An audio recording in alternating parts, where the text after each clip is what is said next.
तो चलिए दर्शकों, इस बीच आगे बढ़ेंगे। एक बड़ी खबर आपको बता दें, वन नेशन वन इलेक्शन को लेकर बड़ा दावा किया गया है और यह दावा है 99% लोग इसके समर्थन में हैं। एक साथ चुनाव से 7 लाख करोड़ बचत का दावा है। 2029 में वन नेशन वन इलेक्शन लागू होने की संभावना है। बार बार चुनाव से विकास प्रभावित होने की दलील है। जेपीसी ने लोकतंत्र मजबूत होने की बात कही है। तो बड़ी खबर आपको बता दें, एक देश एक चुनाव, इसको लेकर देश भर में चर्चाएं चल रही हैं। बीच संयुक्त संसदीय समिति यानी जेपीसी ने बड़ा दावा किया है।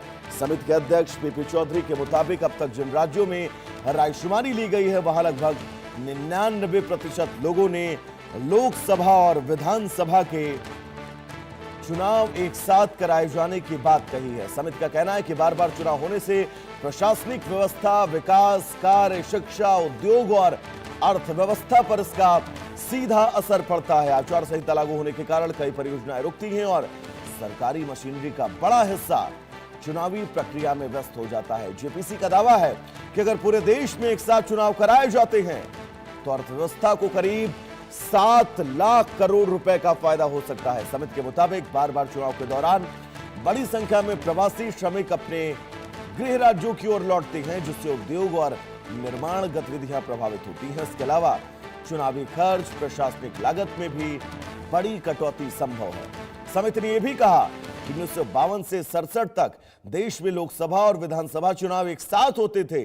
इसीलिए व्यवस्था संघीय ढांचे यानी कि फेडरल स्ट्रक्चर के खिलाफ नहीं मानी जा सकती। जेपीसी का कहना है कि अगर संसद से संबंधित विधेयक 2028 तक पारित हो जाता है तो 2029 के आम चुनाव इस दिशा में पहली बार बड़ा कदम साबित हो सकते हैं।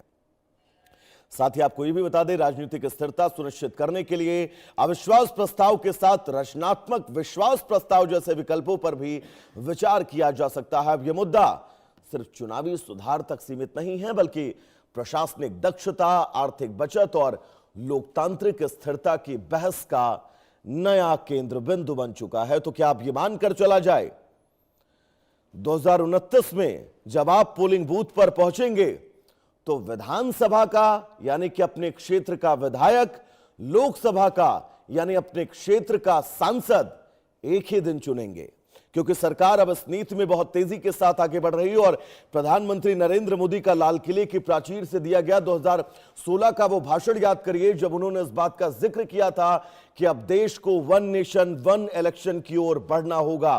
खुद चुनाव आयुक्त ने इस बात का कई बार जिक्र किया है कि हम वन नेशन वन इलेक्शन के इस पूरे संघीय ढांचे को बनाने के लिए तैयार हैं।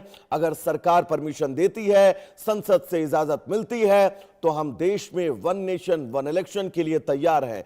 तो अब ऐसे में जेपीसी का गठन किया गया, क्योंकि अमूमन जेपीसी का गठन उन तमाम मुद्दों को लेकर होता है जिन मुद्दों को संसद में पेश किया जाना हो, जिसके अंदर सभी दलों की सहमति वैचारिक तौर पर ही सही लेकिन इस पूरे मामले में हो जरूर। और यही वजह है कि जेपीसी तमाम राज्यों में पहुंच रही है, राज्यों के मुख्यमंत्रियों से मुलाकात कर रही है, वहां के नागरिकों के बीच जा रही है। वन नेशन वन इलेक्शन को लेकर देश का मिजाज, देश का मूड क्या है, यह परखने की हर मुमकिन कोशिश की जा रही है, जिसके चलते अब यह कहा जा सकता है कि अगर जेपीसी का वर्क फ्रेम इसी तरह मजबूत होता रहा तो आने वाले वक्त में जब हम और आप 2029 में वोट डालने के लिए पोलिंग बूथ की तरफ अपने कदमों को बढ़ाएंगे तो हम सिर्फ विधानसभा और लोकसभा के लिए मतदान अलग अलग नहीं करेंगे।